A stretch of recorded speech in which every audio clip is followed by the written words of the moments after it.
Dobroveče i dobrodošli na prvi ovosezonski program u Buksi. Još jače. Možeš mi pojačati malo mikrofon? Evo. Jel sad bolje? Ok. Ja se nadam da neće svirati. Na prvi ovosezonski program u Buksi sa turskom književnicom i novinarkom, političkom analitičarkom Ece Temelkuran. Sada ću preći na engleski. Hello everybody and welcome to the first event of this season in the park in front of Buksa.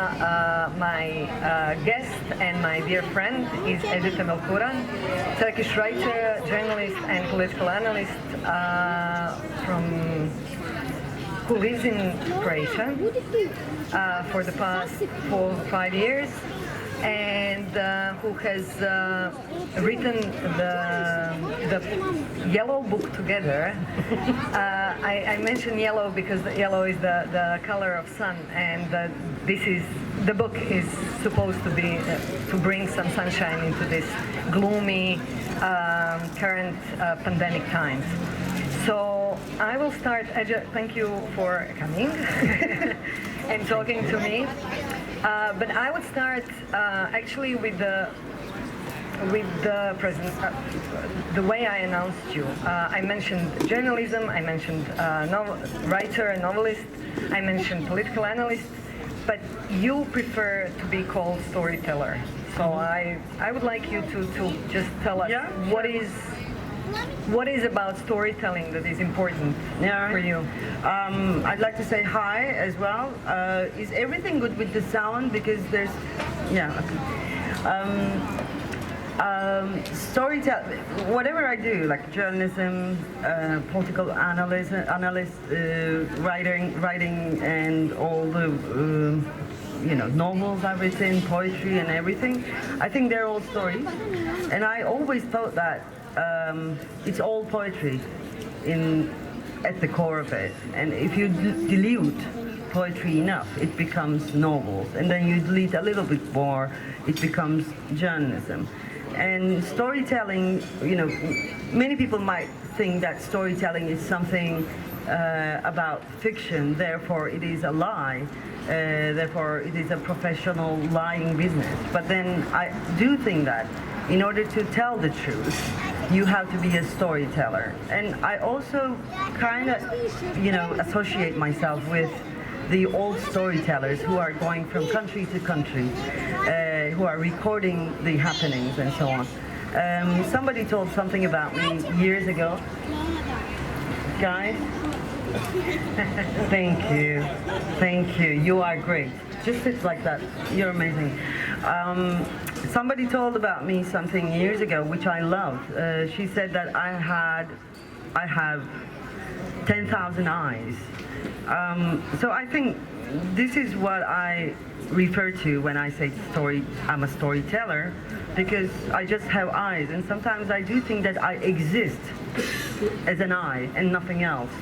Or maybe the most important part of my existence is my eye and nothing else. Yeah, that's why storytelling and storyteller. I'll come back to your eyes, and I'll come back to that perception or perspective.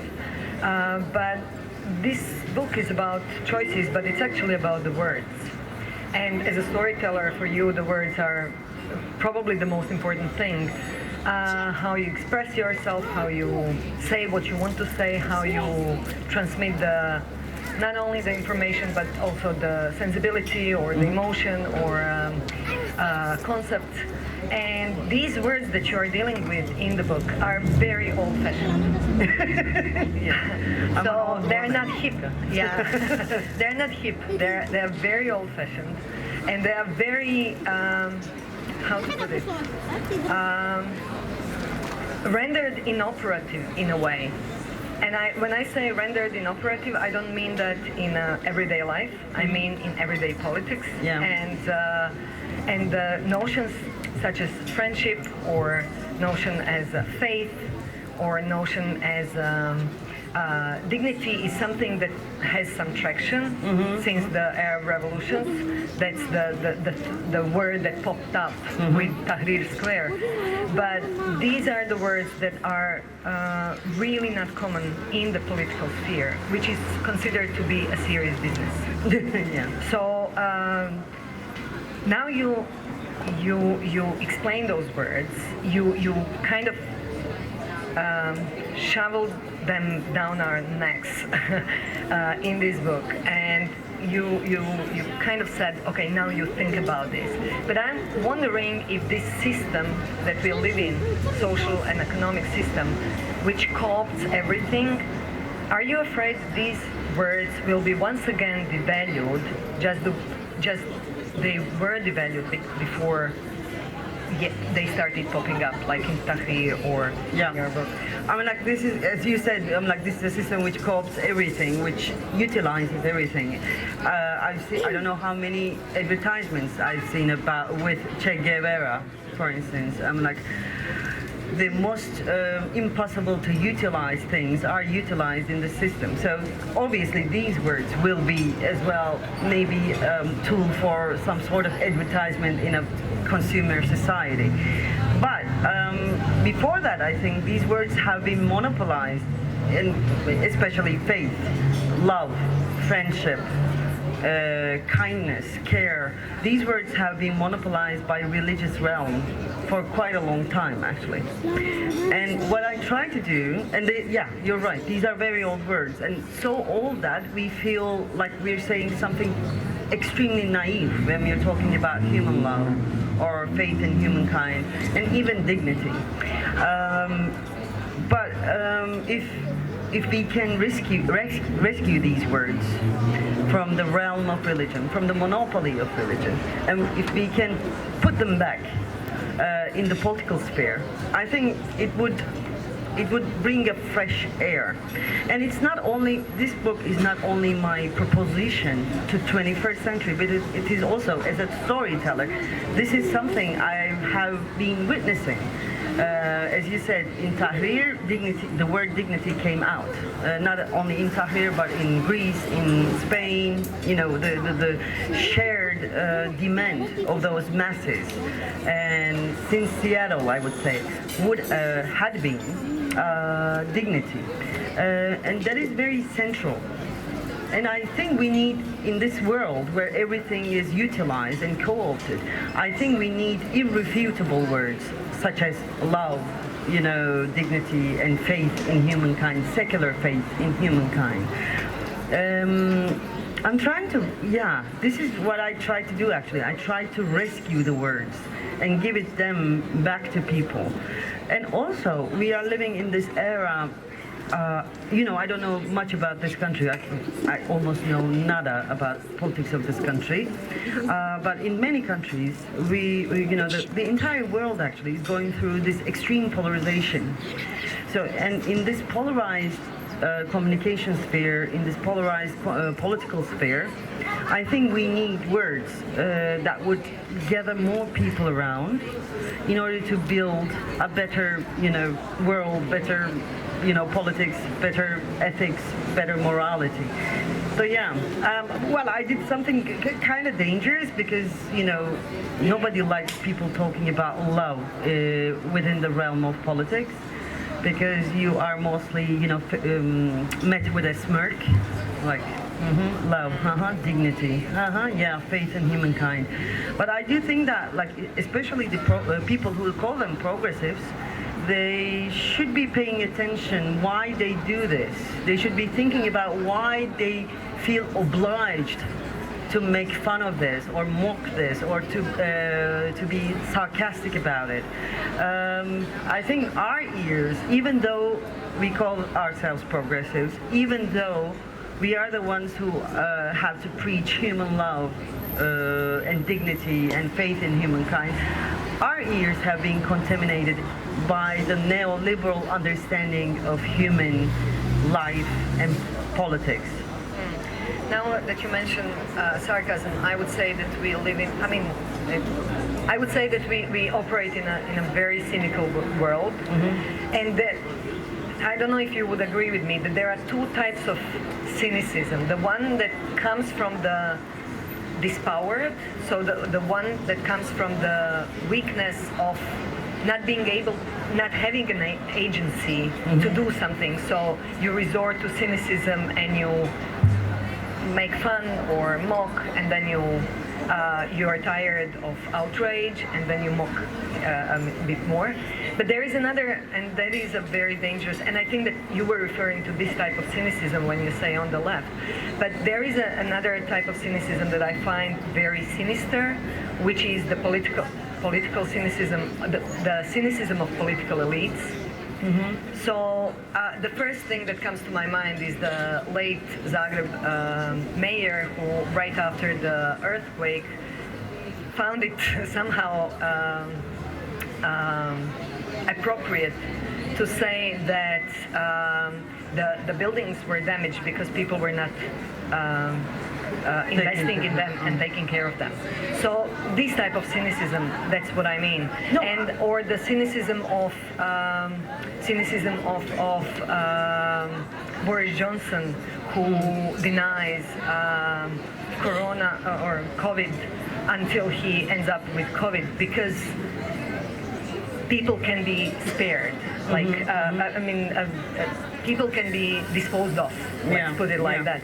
So that type of cynicism, to me, is really more sinister. dangerous. Yeah. I think I would say the first type is more dangerous because the second type, coming from the political elite, you cannot do much about it, and I don't know if it's even cynicism. It is more shamelessness, I would say, and shamelessness has become a political tool lately, especially after the rise of right-wing populism, and it has become not only a political tool, but also a proud cultural identity, especially for those who are following the right-wing populist leaders.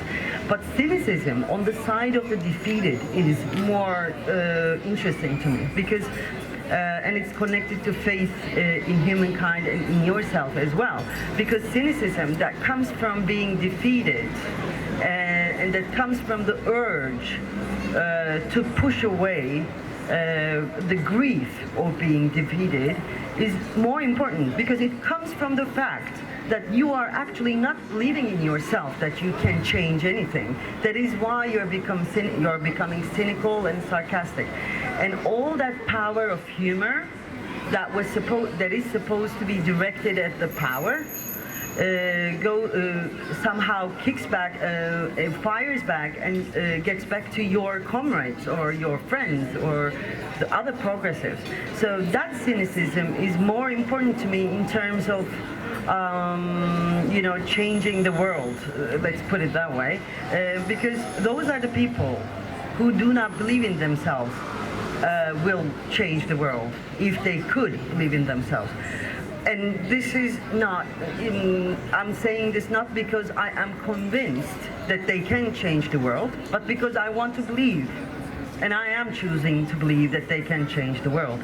And I think this is the moral stance that we, might want to start taking. Yeah. Now that you're mentioning that, to go back to the storytelling, there is an episode in this book from the newsroom.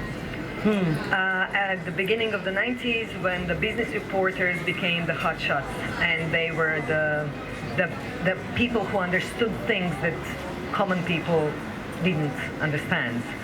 And at one point, I can't quote you, but at one point you say, and then they refer to people who write about Armenian genocide or Armenian issue as cultural criticism. So that's kind of that's irrelevant, but you do that. That's fine. Or, and this is another thing that you say there, and human stories. Yeah, write human stories. While these hotshots, usually men, were writing about the core business of the world, which is economy, which is the market, which is all the market products or financial products that we just discovered in 2008. And I was wondering, now to go back to these naive words, in the pandemic, we found out that all these derivatives couldn't really help us. So we were all locked down, we were all stranded for food or for help or for people who are close to us, who are not necessarily our family or friends, because they are just in these proximity, physical proximity from us. So all of a sudden, even though the economy of care and the economy of sharing has existed for ages, and even though it has theoretical background as well, and was theoretically explained, and it was even parts of some systems, political systems and economic systems, all of a sudden the West is discovering the economy of sharing and caring. So all this long question now is to compare the masculinity of the economy and let's put it like that, feminism in economy. Are you an optimist that type of? I am. Well, okay, let's start from the beginning. Actually, we were talking with Mika in the morning about 1980s, and we were talking about how economy became finance, actually, not even economy, finance has been imposed on us as if it's a given, it's the rule of nature. And then how, actually, since 1980s, which is like 30 years or 40 years, it took them only 40 years to make us believe that finance is ruling everything and that is the king. Well, actually, during the pandemic, we saw that finance is not the king. Finance is nothing, actually, when you need one more roll of toilet paper and you go to your friend.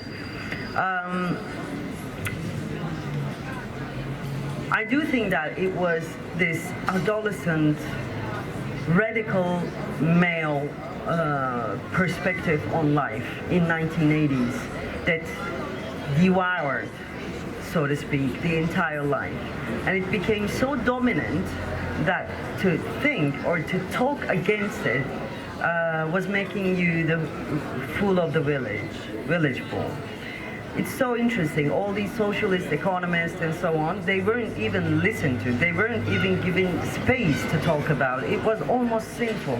And I was a journalist in 1990s, it was still the case.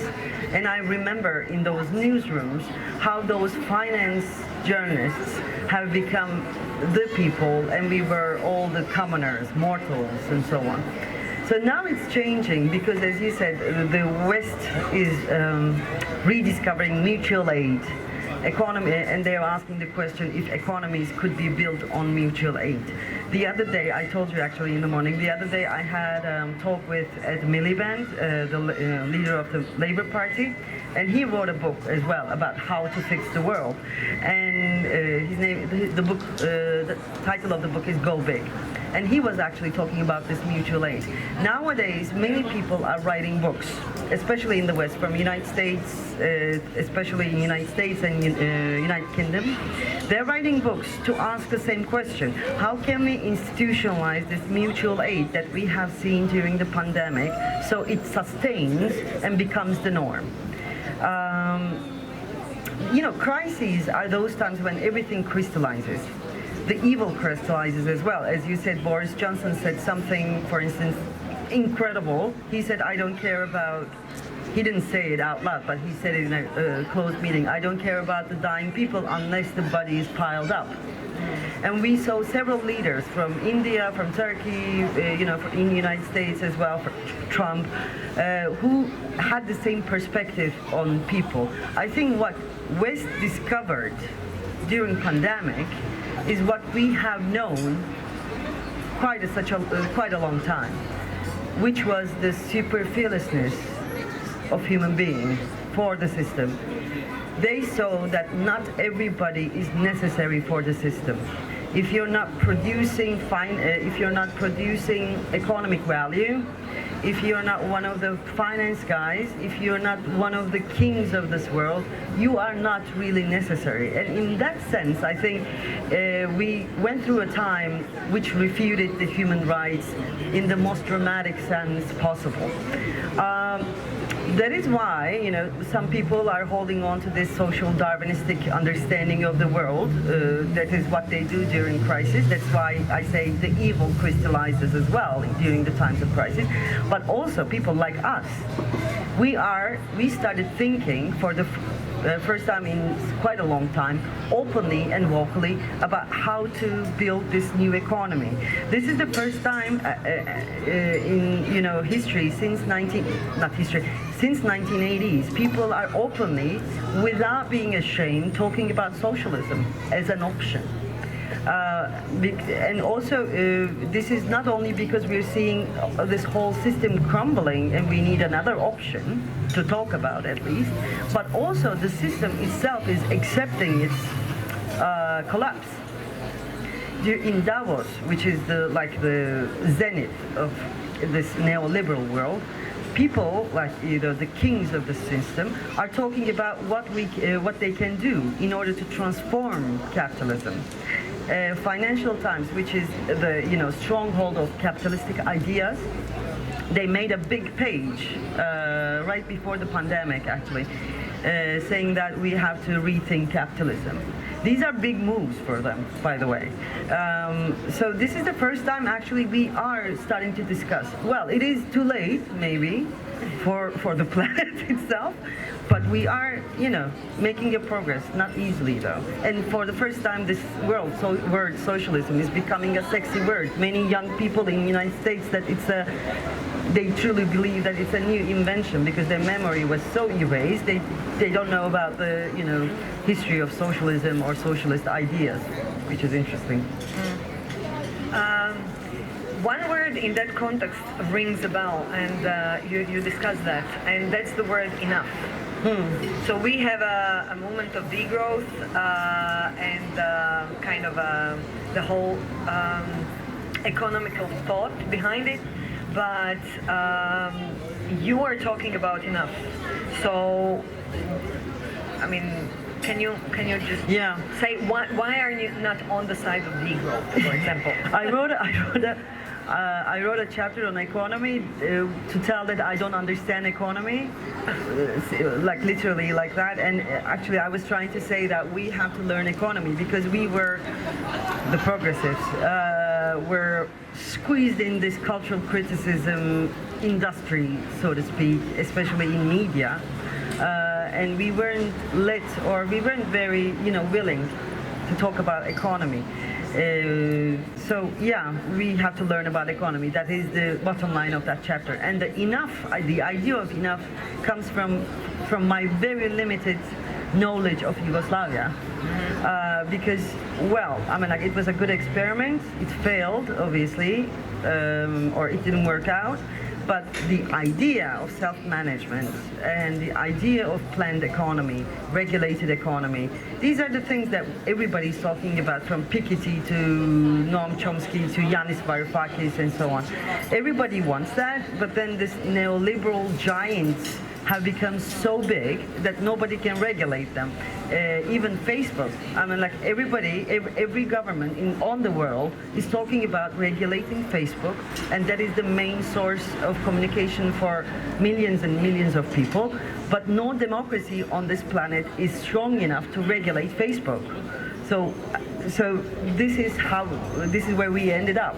That is why people are, even those who have extreme capitalistic ideas, are concerned about the situation because they cannot control They cannot control anything, and the free market has become a monster that is too big to deal with now.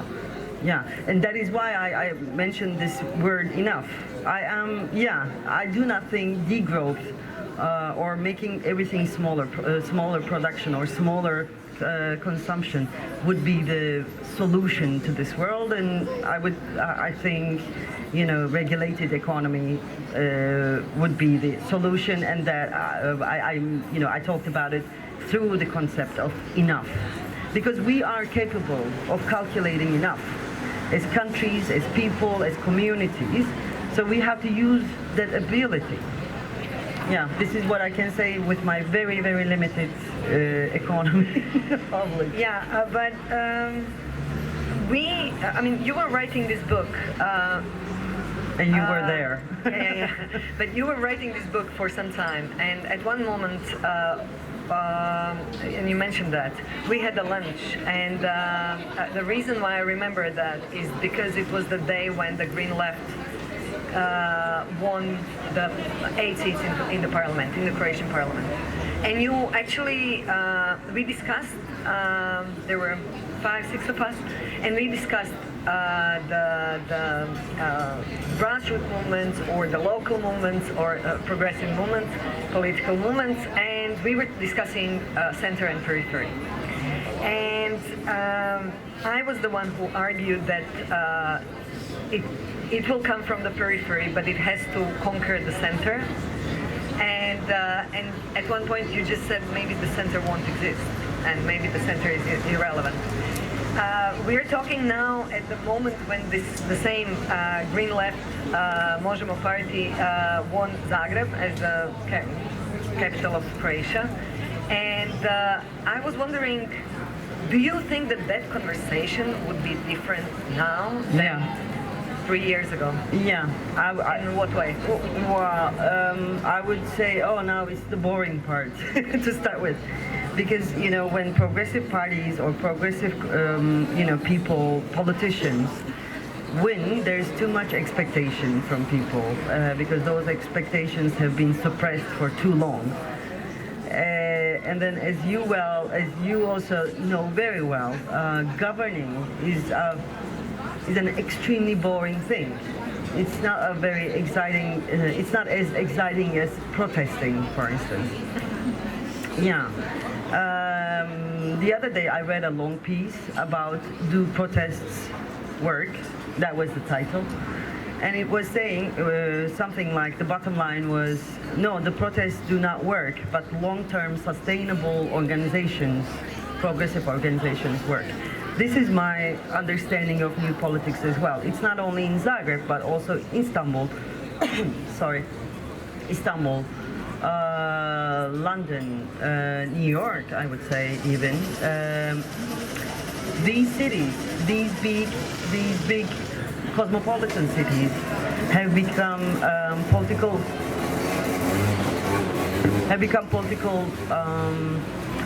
hubs, and these local politics will shape the country. And when I said, let's see if the center will hold, will there be a center at all?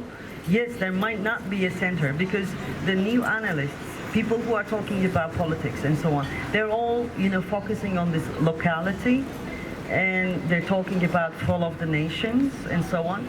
So this is not going to happen like tomorrow or in 5 years, but this is where we are going, and we will be belonging to cities rather than nations, most probably. This is what I feel, and this is what I see, this is what I observe, and many people think the same way. So we'll see how that will work. And I do not think this is a great thing, by the way, because there's an Argentinian proverb that says, small town is a big hell. A small town is a big hell. Getting smaller makes you a villager, which is not a good thing, which is a backward thing. But this is where the politics is going, I think. And I would have said, now this is the boring part. You're part of Možemo, and I remember your first day at 9 o'clock, somebody called you saying that the sewage has exploded and there's shit everywhere, and you said, now literally and metaphorically shit exploded. So this is what governing is. It's about shit. Yeah. I don't know if you watched that movie about, it's a theater play actually, but now it's a movie, about Palestinian and Israeli negotiations about peace. It takes like ages, and then finally when the Israelis accept that Gaza will be under Palestinian governance, the first question they ask is, the Israeli asks the Palestinian, are you going to collect the garbage of Israeli citizens as well? And the Palestinian guys go like, are you like fucking me? What is this? And he says, yeah, this is governing. So that is governing. It's mostly about shit, and there is no excitement in it. But there is a lot of determination. So Is there any? Is there any? Because this sounds very gloomy, I have to say. yeah, But I don't think so. This is a good there thing. is there any emancipation in that for the not for the people governing, but for the people who are governed? Yeah. So is there any? Because people come do that because they want a better, as you said, a better world. So that better world is becomes better by sharing and caring, and sharing and caring very often, mothers know that includes shit. So what would you say about the emancipatory aspect of those movements or of those political options? And you mentioned, but so you mentioned Istanbul. You mentioned, I can mention Budapest, Barcelona. Yeah. By the way, I'm not talking about gloomy things. I get this all the time, you know that. I'm not talking about gloomy things. I'm talking about real stuff. And it's not gloomy, if you ask me. It is very exciting. It's not just, you know, this exciting as joining a lovely protest in Gezi Park. Emancipation and for the people. It will take time, but what I wanted to tell about this local politics, and now I remembered when you said that, Istanbul is a great example because Turkey is an extremely polarized country. Everybody literally hates everybody else. It is politically polarized and, you know, culturally polarized in several other ways as well. And what Istanbul mayor did was interesting because he wouldn't say it in these words, but he used the politics of radical love. And in such polarized countries, radical love becomes like a shock therapy. Like, you love me too, I want to kill you, you really love me? It doesn't work always, but it does, I think, have an emancipating effect. You don't see it like tomorrow, the day after, but it does have an effect. And all this time, progressive people, especially after 1980s, they were treated as those people who doesn't know anything about real life. Real life means market, real life means finance, and so on. So this is the first time, actually, for those progressive local politics to show that we do understand real life. Real life is not that fucking complicated. We can do real life. We are not like art critics living in their, you know, apartment and eating avocado all the time.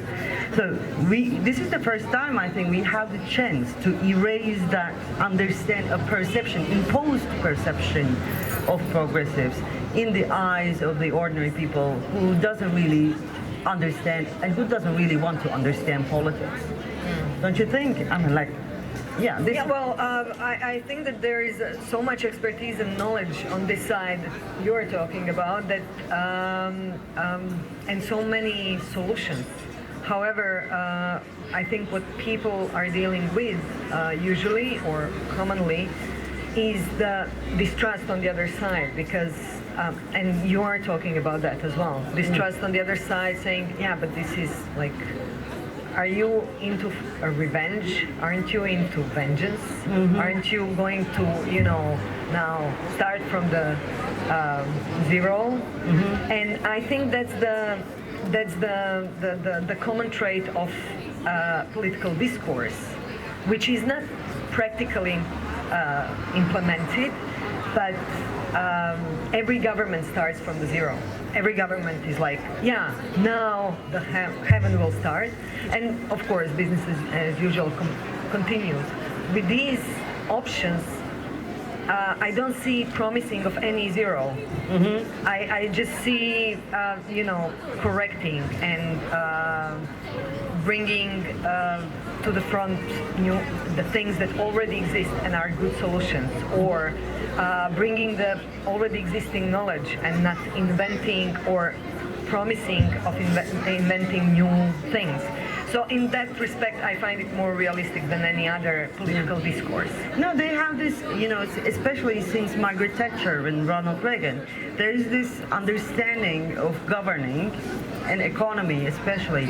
It's like now there are adults in the room. We know this business. You don't have to know anything, and you cannot know anything because numbers are talking to numbers. This is what economy is. So you cannot know it anyway, and we know.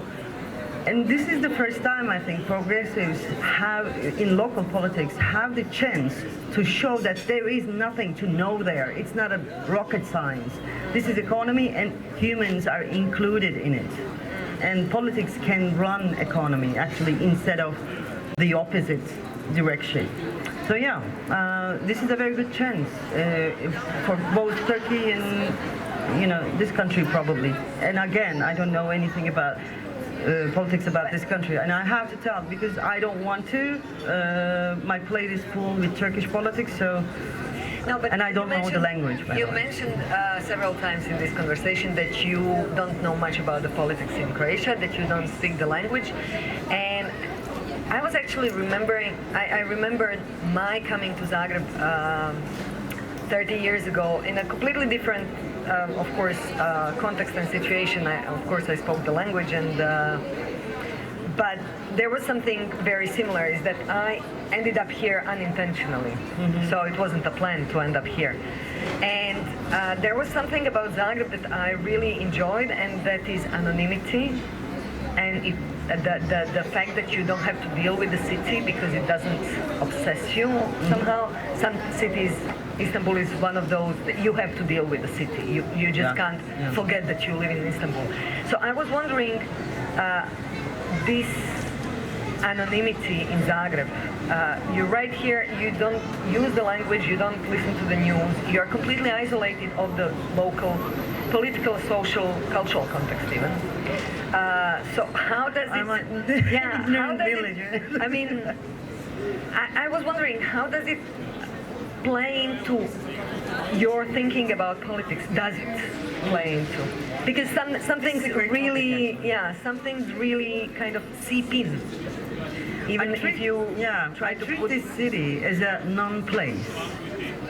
I treat this city as a library. I came here in 2016, October or November, and since then I'm walking this road every day. Every day, 6 years. I'm like 4.5 years now. And I don't do much. I just work, read, and talk to you and Petra, that's it, and a few other people. And I had to think about this for several times. I didn't learn the language because everybody speaks English, that's the technical, and I didn't have the time because I was writing books. But I also understood, realized, or acknowledged the fact that I enjoy not understanding. Understanding is a burden, and not understanding is such a comfortable thing, if you are in a secure place, of course. I lived in Beirut for a year. I hardly understood the language, but that was an issue in Beirut. I'm like, it's better you understand the language. In Zagreb, it doesn't really matter because nobody's trying to hurt you so far. And then the other day I was talking to a friend who lives in Wales, and he had to leave Turkey as well. And he told me, you know what, I'm running a political campaign in this country. So, when? When did that happen? Like 5 years, he's there. He learned Welsh, and now he's running a political campaign for a socialist party in Wales. So how did this happen? Oh, and then he was talking about how local he is now, how he's from one of them, and so on. And then I actually realized something else. I wasn't local anywhere, even in Turkey, in Istanbul. You know, I've been telling you, Mika tells me names of streets. I'm here, come, where's that street? I know like 4 street names, and that's it. And I realized that I don't know the names of streets in Istanbul or in Ankara where I studied, or in Izmir, my hometown. It's just, I think I'm living in a daydreaming life, and I want to know less. I don't know why. I think it is kind of. You chose the wrong profession, I would say. No, I'm like with this attitude. I went around the world, somehow I survived. So there must be angels. So now we are coming back to your eyes that you started with. How do you use them in that context? I think I look at people. Normally, you know, this is my second non-fiction book in a row, and I missed writing literature a lot, actually, because I missed to be lost in a world that is my own making, and I missed selecting people to look at and put them in the book, like as a character. I watched a super stupid Leonardo da Vinci TV series the other day, but he was doing the same thing. He was going to the marketplace and he was selecting faces to put in his fresco. This is what you do when you're writing, and eyes are good for that because you are picking people, you're picking things from people. You know, I'm picking you as well, as you know, I will be writing about you or Petra or people I know. Yeah, I don't know why I told this. Yeah, but okay.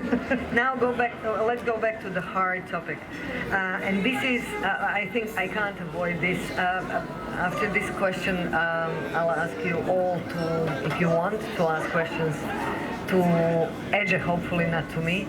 I'm kind of behind my backstory for that. I was,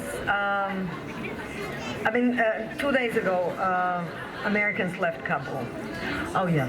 And I think that we can't avoid that topic.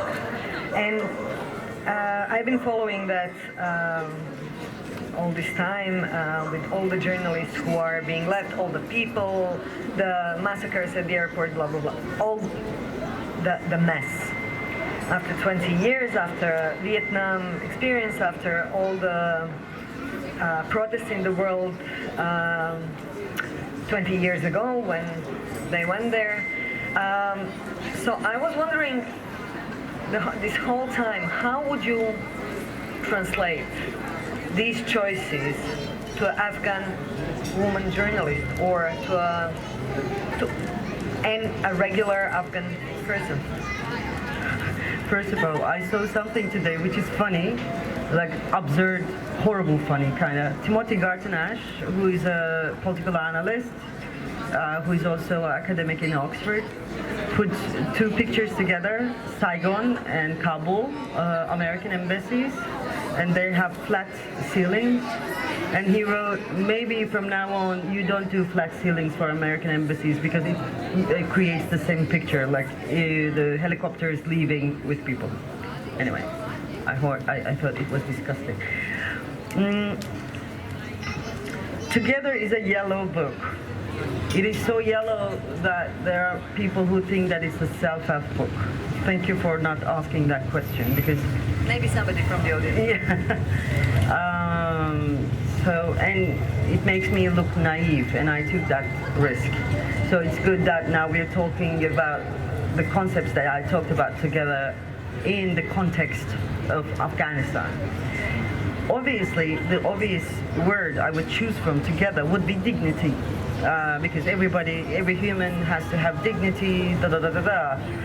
But then I would choose friendship, because something happened after the fall of Kabul. I started following women from Afghanistan, especially those who are vocal. And then and I kind of contacted with 3 of them on Twitter. And one of them escaped, the other 2 are still in Kabul. One of them is a journalist, the one who escaped is a film director, and the other one is an NGO worker, working on education of girls. And we are exchanging things, and I'm trying to be, I'm trying to like amplify their voices on social media as much as I can. And I thought, this is friendship that I'm talking about now. Like, I talked about friendship in the book as a political connection. So this is friendship, what I'm doing. I'm trying to build a friendship with a woman whom I don't know, but whom I want to care about. So I'm like, how many people we are here? Like 40, 50. How about we have one Afghani friend a friend from Afghanistan, I think that would change a lot. And that could make a political, that might create some sort of, even a tiny bit political change. Because it's not only, they don't only need to run away. They want to feel like, they don't want to feel like invisible. That is the most, hurting thing. The entire world is watching, and this is what we are going through, and nobody gives a shit. This is the most devastating thing. Sometimes you cannot do anything about the situation. This is one of those situations. We cannot immediately change the situation in Afghanistan. But sometimes, sharing the pain makes a change for that particular person or people. So why not do it? I'm like, we shouldn't be cynical about this, for instance. Oh, what the fuck? Like, I'm going to be friends with an Afghani person, and then what? Well, who knows what? You never know what. This is important, and this is human connection. And this is not only political, but a moral choice as well. And it makes you feel better because you feel like you are not completely useless. So it gives you agency. Yeah, a little bit, tiny bit, but yeah. At this point in, in history, a little bit is still a something. Questions from the audience. Maybe it's the time to ask if people have any questions.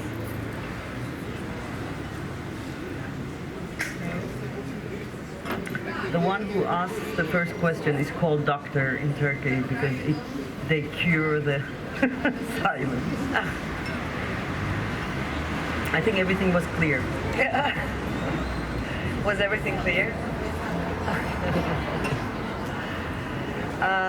One thing we haven't mentioned, and if people don't want to ask questions, maybe they will do it later.